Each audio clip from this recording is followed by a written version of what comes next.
Welcome to Revenue Speaks, where communication becomes growth. I'm Sheila Johnston, founder and CEO of Luminari Partners. This show is produced in partnership with Page Design Group, where together we align strategy, brand, and digital to drive growth. Revenue Speaks explores how strategic communication aligns leadership and drives measurable revenue. Because communication isn't overhead, it's infrastructure. And in the end, revenue speaks. Hi, Greg. Thank you for being on the Revenue Speaks podcast today. Glad to be here. Thank you for having me. For our guests that don't know who you are and how did you find the association world? Okay, interesting. Greg Wilson, born and raised in California, and I fell into association management somewhat by accident. Probably most people have that answer. I was working for nonprofits, traditional C3s, and looking for a little bit of greater autonomy, more money, of course, and a larger challenge. This was at the tail end of one of my master's degrees, and a classmate of mine suggested that I look up this organization called CAE, which published a lot of jobs in association management, which turned out to be similar to the nonprofits I was working for, C3s, but they were mostly C6s. So found a really great job at a C6 and really have never left. I've been working for associations now for just under 30 years. Well, congratulations. I mean, you and I go way back as well. And we do, right. I want to mention you have two masters, but I know you for having one of those two masters. We went to graduate school together. That's correct, Sac State. Sac State, MPPA, or Masters in Public Policy and Administration. I love that our program, obviously having taken it here in Sacramento, has opened up a network of organizations that are mission-driven, are focused on members. Yes. And is the perfect intersection of policy and governance and administration. Right. How have you found that your graduate degree has helped you in managing associations? Oh, just extremely. Mostly what I remember are things like the CAM analysis, the criterion alternative matrix, and cost benefit analysis, but also policy windows and, what's called the Overton window. Just the principles that we learn about in those policy classes and the administrative classes. While we think about governments and politics, associations really are political organizations. And so a lot of those principles still do apply, to my job as an executive director, right? Now, one of the policies we talk about on the show here is really communications, and not necessarily communications in the sense of you and I having a conversation, but communications by way of culture, by way of infrastructure, even sales to that degree. And I always like to let people know that I feel that revenue, on the other hand, isn't always something tangible. It can be something that is intangible or serves some intangible benefits that are the precursor to tangible revenue in an organization's overall success. You've had a couple of different roles in associations, and your current role is serving associations in an interim capacity. Correct. So I'd love for you to tell our viewers how you assess the state of communications when you are serving interim capacity role. It's a good question. A big part of my job as an interim executive, which are very short term, and I move around, from industry to industry, as an association might need temporary executive help. So a big part of that job is to assess the organization, mostly from an operational standpoint, but also governance, strategy, finances, and regulatory compliance. So I would say when I'm assessing the communication portion, I'm looking at what's being sent out to whom, so trying to define what we call the publics. Membership is a public, but so is non-members. That's a different public. The executive committee or even committees, or maybe expanding that to, volunteers of the association could be another public. Does the association segment those publics, and send messaging that resonates with each of those groups? Or is it just sort of like shotgun and everybody kind of gets the same thing, without respect to who they are and how they're engaged with the organization or what their interests or desires of membership might be? I'm also looking at the tools. So, are we sending things directly out of Outlook, or an email program? Or are we using something a little bit more robust, like Constant Contact or MailChimp or something like that, which helps with some of those other things. And then I'm also looking at the language that's used, making sure that what is going out is not necessarily, unless it needs to be, written from an association perspective, but from a member perspective. And what I mean by association is the staff, right? So my jargon, my way of thinking certainly is colored in the fact that I am staff of an association. And so I see the world kind of from that lens. I'm not a realtor, I'm not a CPA, I'm not an attorney, but those professions have different ways of talking, different cadences, different grammars. And so we want to make sure that we're writing in a way that resonates with them when they're reading it, so it feels that they're reading something that connects with them. Right, like the brand equity story, right? Sure. It builds trust. How have you experienced an organization turning around when you do those assessments of the public, as you called them? It's really fun to watch organizations turn around after those assessments. It takes a level of awareness of the staff and the senior volunteers, a desire to change, and a sense of curiosity as well. But if you have those three qualities, if there's curiosity, if there's awareness, and if there's a desire to change, then it's really magical to see things shift. If there's no curiosity or if there's no willingness to change, then it's frustrating. You feel like you're just swimming up against the current. The culture of the organization, is just pulling you back and sending you back towards the waterfall, maybe. Very true. Now, when you are doing those assessments, how much board buy-in do you usually receive? Or is there some level of education or value proposition? Absolutely. So the board is involved very early when I do my assessments. One of the activities that I'm doing is individual communications with individual board members. And while not purely appreciative inquiry, I'm using some of those principles, so the conversations are not simply to get information, but to plant ideas and fan the fire of curiosity, and so I'm asking questions and engaging them in a way that helps me understand how things are going, but also helps them understand that there's another way, or there's possible other universes that we can explore. So it's very much two-way. And then I try to do that with the staff as well, to help them understand that here's what you're doing, but there's this other idea over here. Have you possibly thought about it? And if not, why not? So you're in a unique situation where you come into organizations and you maybe help stabilize or position for growth and for future success. So I can imagine there's some sort of instability that has either occurred and you're now stabilizing, and then you're also building trust and making an organization potentially more attractive for your successor, I suspect. Right. So I want to focus in on the middle part for now.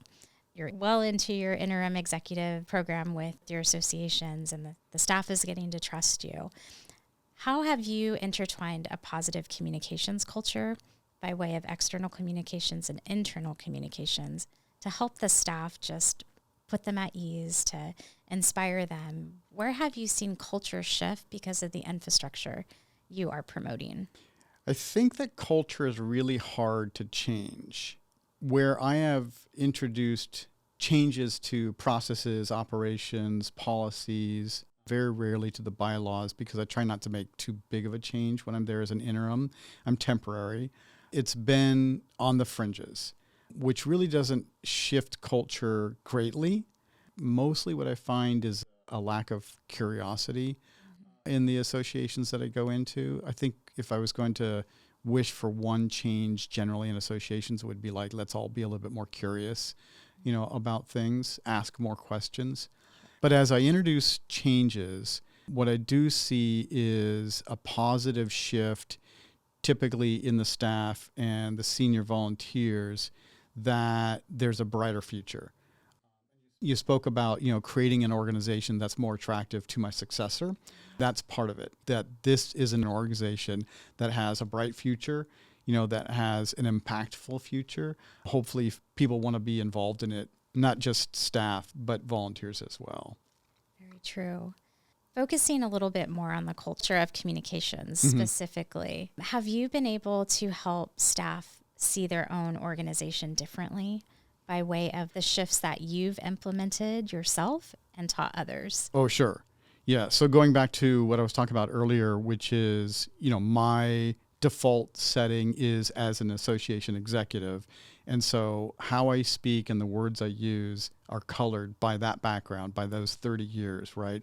But the members often don't understand what an association is and so don't have that jargon. And we have to be able to communicate in ways that make sense to them. One of the really big shifts that I see quite frequently in staff that I supervise is the sense that the association is not us. It's not the staff. The association exists for the members, by the members. Only the members really have any say or standing in really what's going on. And when we talk about shifting the grammar, the language, the vocabulary, the cadence of the communication that's going out, typically written, but increasingly video and oral, that's when staff really start to realize that it's really for and about the members. When we get them to think about how we're saying something in an email that will resonate with the members and not just, this is how we understand it, that's when that shift really happens, is that, oh, this is really about them. This is really for them, and it's not just about me. I love that you're focused so much on the value proposition and communications. It does so much more than just land in an inbox or show up on your social media Well, it should screen. If we're doing it well. If you're doing it well, that's correct. Yeah. But even going backwards, when you're looking at a possible interim position with associations, what are you looking for? How do you assess those opportunities by way of how they're communicating with you? The opportunities are actually relatively rare. So it's not like I have a lot to choose from, right? But I'm looking for an organization where I think I can have an impact. Where I think I can have the biggest impact is boards, executive committees, and associations that don't quite understand that they're an association, that they exist for the members to come together. If I see an organization that, lacks that sort of understanding, I'm really attracted to it. I really want to get in there and start talking to them and start providing some professional development, if you will, to the board and the executive committee about what an association is and that they really should be in communication with each other, figuring things out together. That's really attractive to me. The reason I ask you this question, Greg, is because one of your communication strategies that I find a lot of benefits from is your blog. Oh, and yeah. Mm-hmm. Because you are intertwined in the communications culture of an organization that you are working with, you've provided some great insight into how boards can perhaps shift their thinking and how executives like ourselves that are either in associations working or supporting them can also provide the most value to organizations. And one of the blogs that you recently wrote caught my eye, and it was CEO or executive director. You did a study on that. And I'd love for you to explain to our viewers how there's power in the words that you choose, and there's power in how you're setting your organization up for success. Sure. Yeah, so real briefly, I don't know that I would call it a study. I think I probably wrote it in a sense, or maybe gave the impression that I was out there doing some sort of research.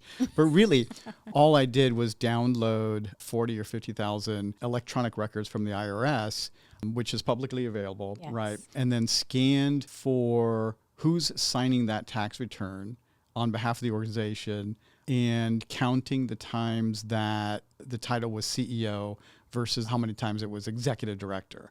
And then doing some crosstabs, and so looking at those counts based on organizational size, the type of tax status, so C6 versus C3, and a few things like this. And so generally what I found, as I recall, the smaller C3s tend to use CEO a little more frequently than the smaller C6s. Interesting. That tend to use executive director.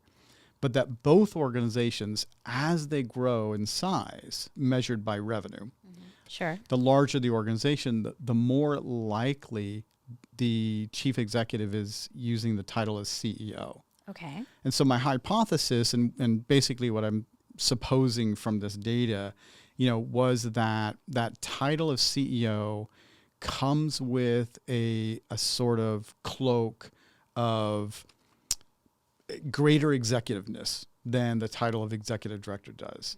It's seen more powerful, more in charge, and a little bit more broader.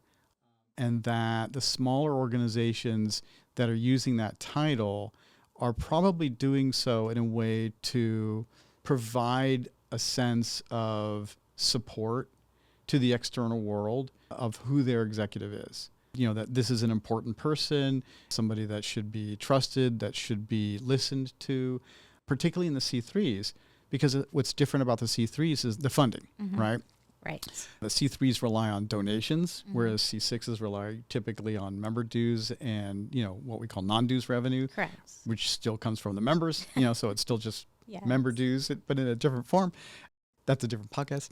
And so in order to build that trust, then, you don't want to talk to somebody who isn't seen as in charge, isn't seen as, having an outsized role in the organization. You want to be talking to the CEO. And then that's part of why, that title is used. And as I'm saying this, I'm realizing I actually don't think I put that in the blog post. I don't think you did. No, I think the blog post was simply just reporting on the numbers, right? Yeah. You reported on the numbers, but you also focused in on some of the qualities of what typically a CEO might be charged with, or meaning a visionary or an executive director might be more day-to-day operations. Yeah, I do find that. So, again, the smaller the organization, the more likely the chief staff executive, whatever the title might be, is going to be involved in really discrete, nitty-gritty, operational, administrative work, right? I mean, it makes sense. If a nonprofit has a single employee, then that single employee is going to have to do everything. From checking the mail, to processing the bookkeeping, engaging with the board, sending the emails out. As the organization grows, then it's less necessary that the chief staff executive do those administrative things and be more capable of making sure they get done through others. And I think that's probably why you see the term of chief executive officer more frequently in the larger organizations, because I think that term CEO reflects that sort of get work done through others management style versus executive director, which I think comes with a sort of feeling of hands-on work. This is absolutely fascinating to me. CEO, executive director. I'd love your thoughts on how intentional boards should be, if they're not, about choosing what title they hire for or would like on their team. I think they should be intentional. So as an interim executive, I am typically supporting the board in hiring my successor. So the next permanent executive, although I don't like saying permanent because everybody's going to leave eventually, right? So the successor executive, and an important part of that conversation in preparing to announce the opening and then start collecting resumes and, thinking about who we want to interview is what's the title of the position? Shall we use CEO or executive director?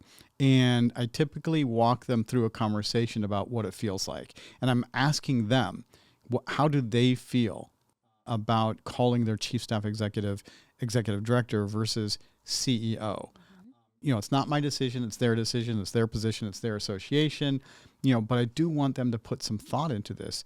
And part of what I try to help them understand is that I think in the association and probably larger nonprofit space, the title of CEO is probably a little bit more attractive than the title of executive director, because I do think it comes with a little bit of baggage. I do think it has a little bit of struggling to find the word, but it has some oomph behind it, right? Does. CEO. If they really want to position the position to be attractive to the widest audience so that they can find the best person, then using the title CEO is probably going to do that.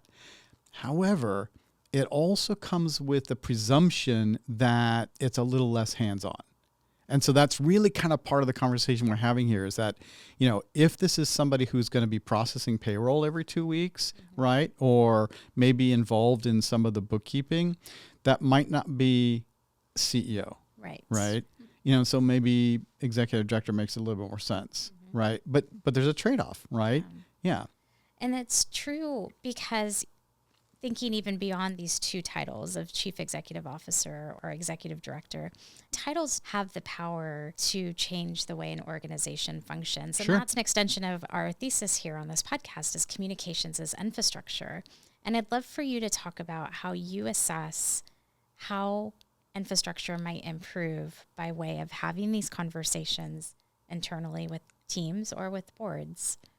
When it comes to the staff, my assessment approach is typically at an individual level.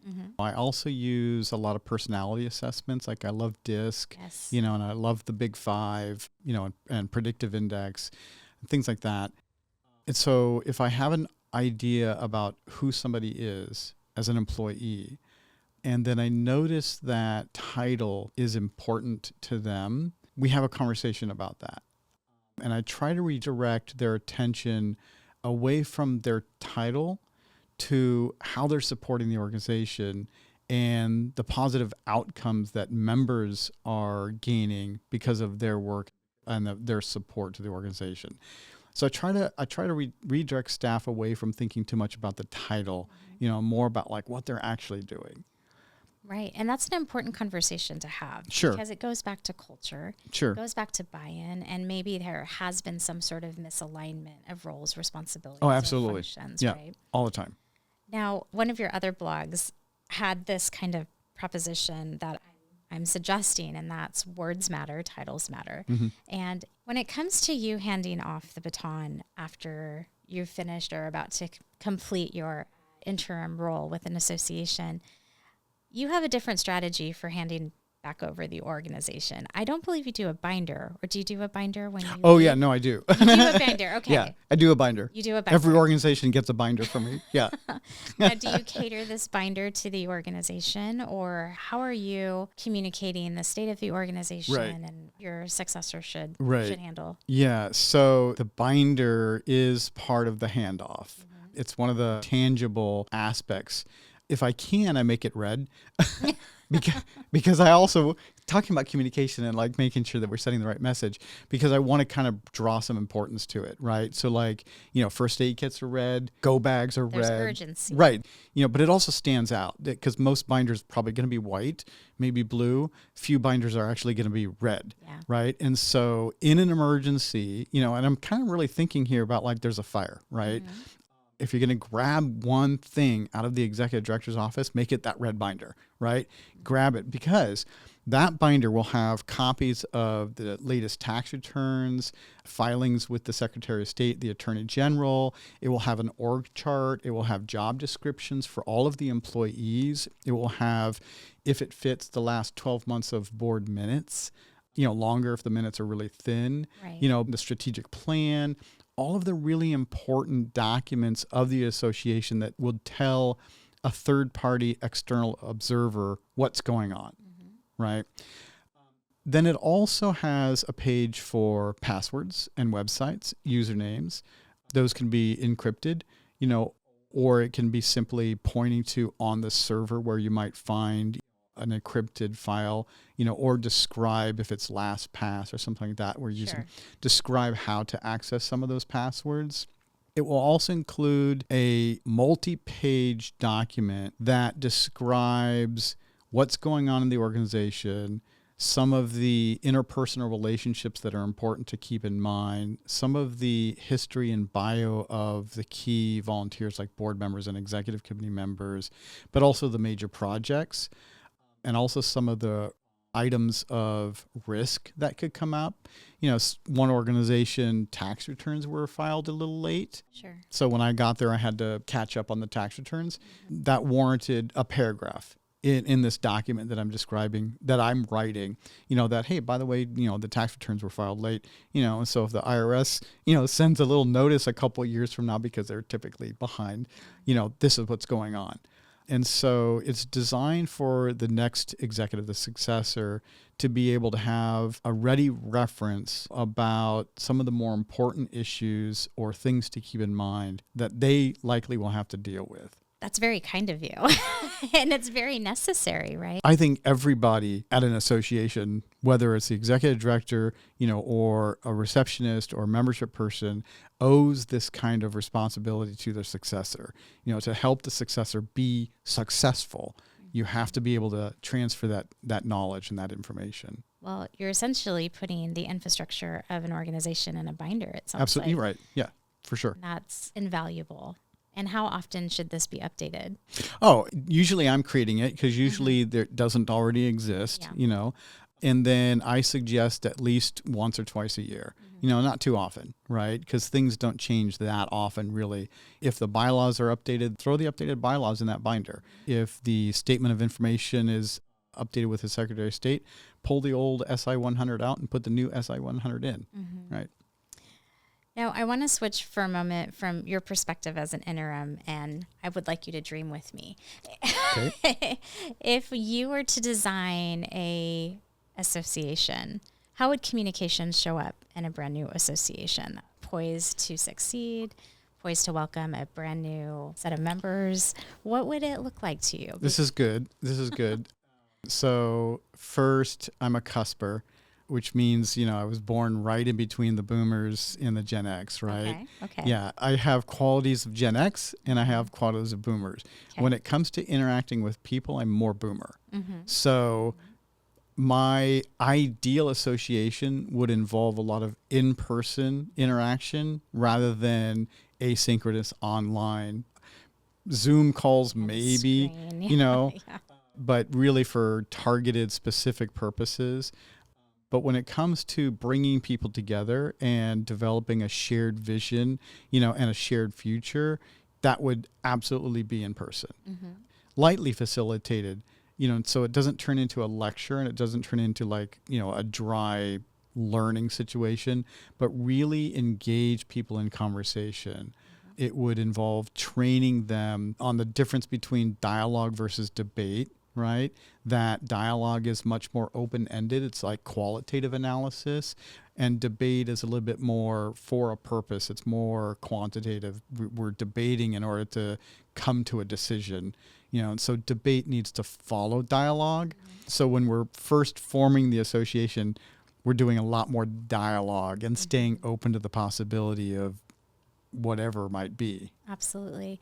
I mean, we see this come up. You were, I believe, the genius behind our CEO Roundtable for Associations West here in Sacramento. No, let's be fair. I'm reconstituting an idea. So I participated in CEO Roundtable discussions on a monthly basis years ago, loved them, and felt a need more recently that kind of thing needed to come back.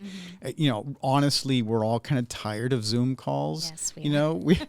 We had enough during the COVID pandemic, and so this is my boomer, I wanted an in-person gathering.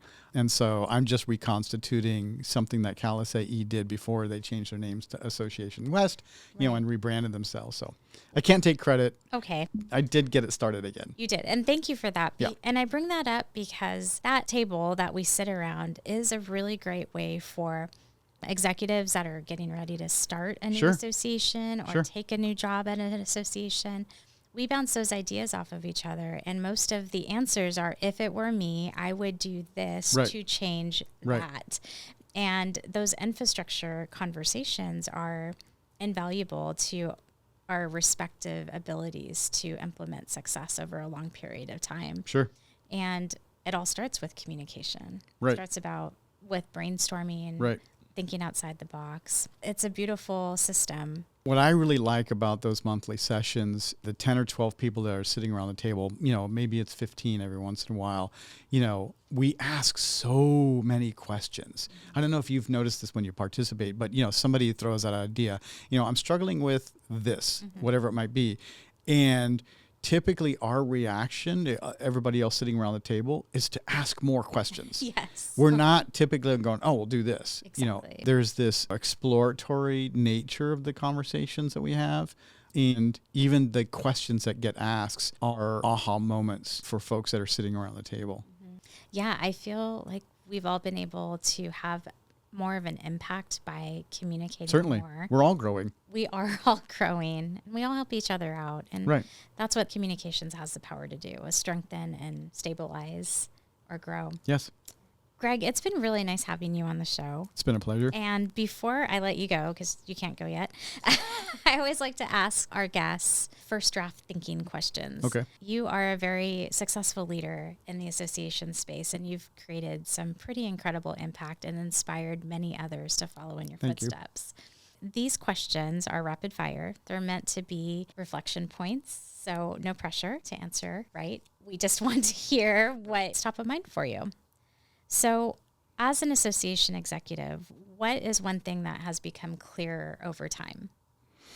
What's becoming clear to me more recently is that we need to provide training and professional development for our replacements. Most of the executive director, CEO positions that I help to fill working with a board, the applicants are folks that are already working somewhere as an executive director. There are very few applications from people who are stretching themselves and looking for that next career move up.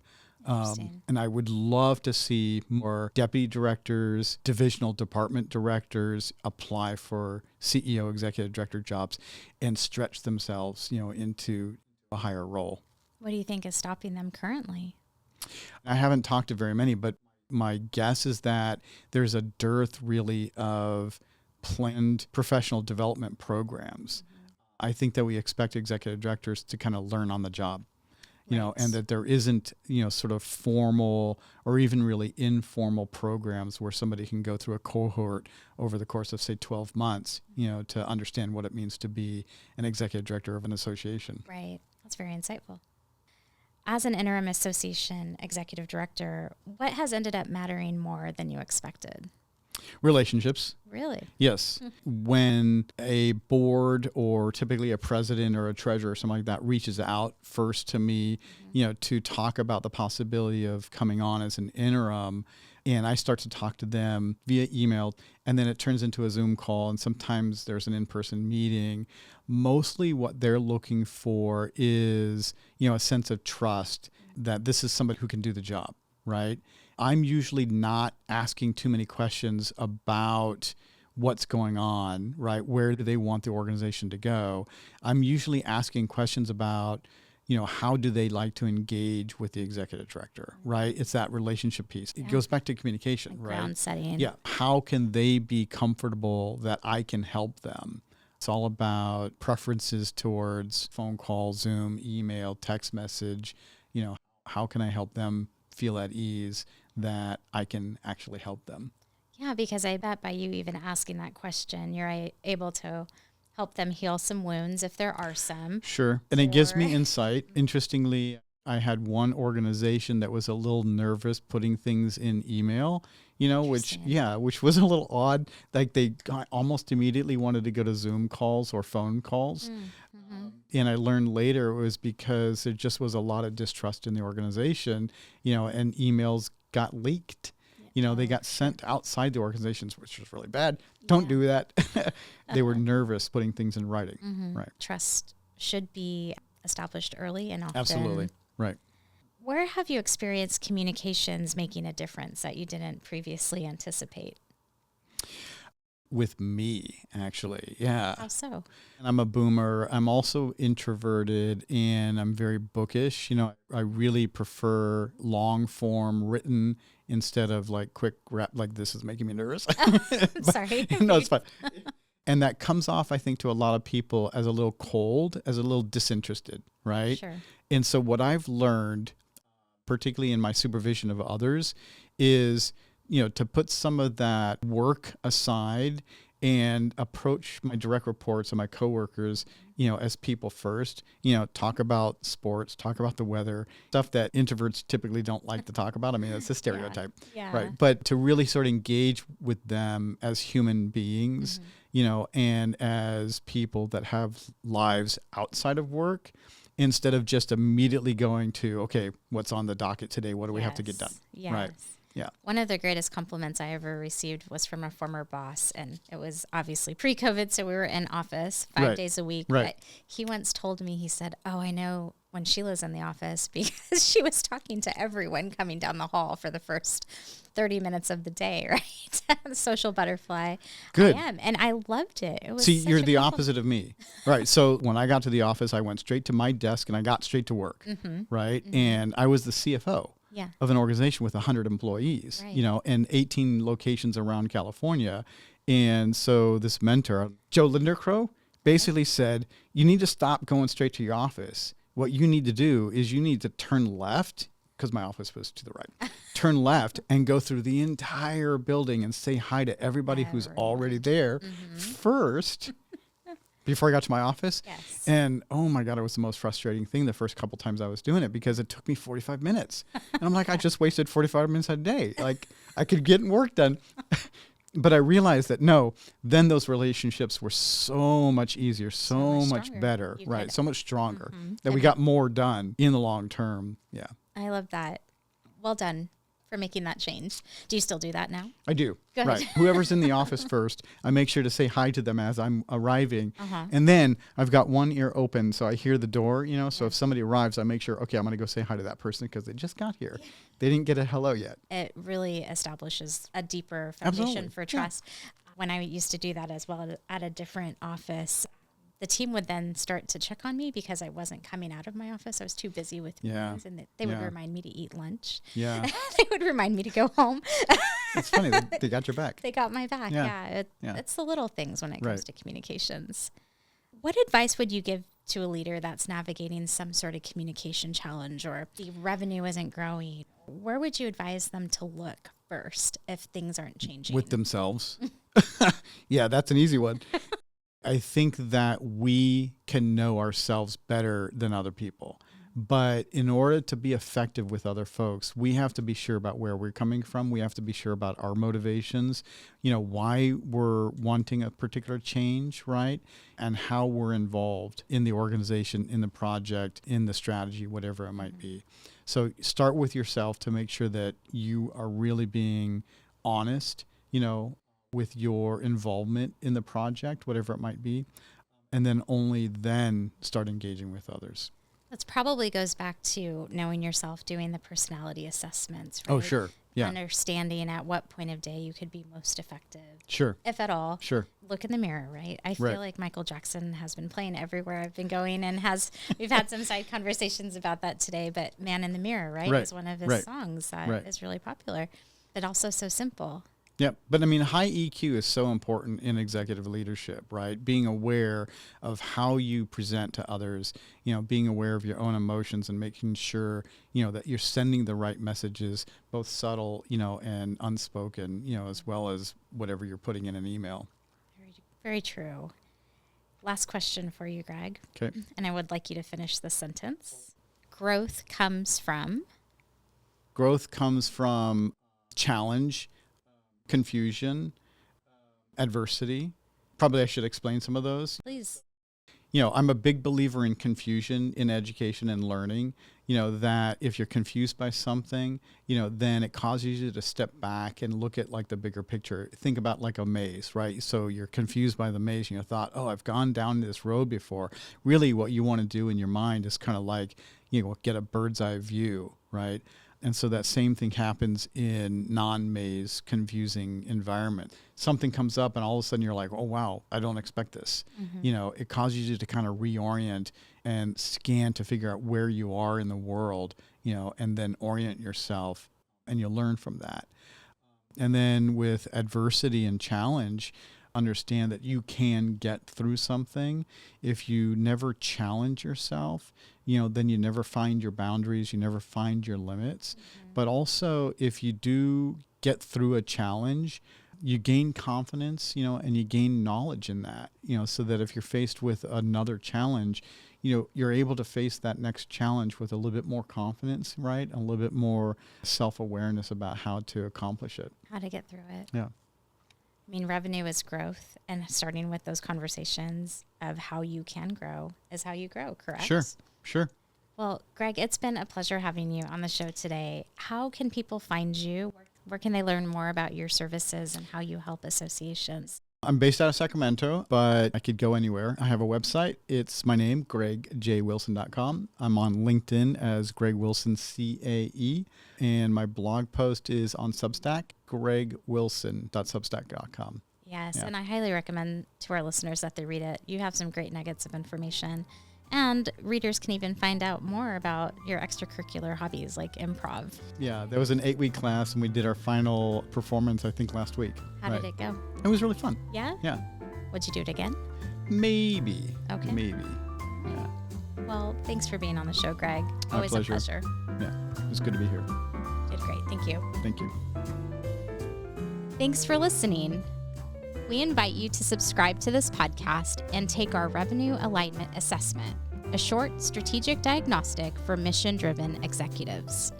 You'll find everything you need at revenuespeaks.com, because communication isn't overhead, it's infrastructure. And in the end, revenue speaks.